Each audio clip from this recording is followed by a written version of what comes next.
So this is really interesting to me. Sometimes when we give Meemie a really large piece of meat, she gets extra aggressive, and she doesn't take it away to eat it right away. She kind of wants to, show off and show that it's hers and protect it. Your meat's over there, baby.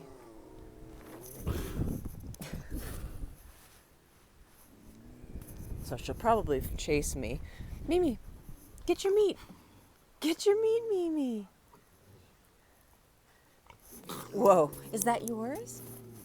Is that yours? You're a good girl. You're a good predator, Meemie. And then there's this one, completely unfazed.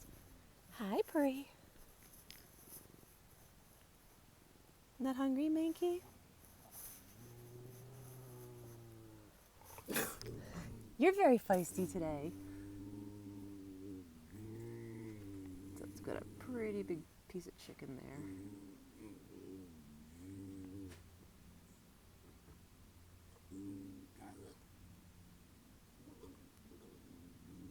Are you just posturing at me? All right, Meemie. Go eat your chicken. Go eat your chicken, Meemie. See if she's gonna chase me all the way down here.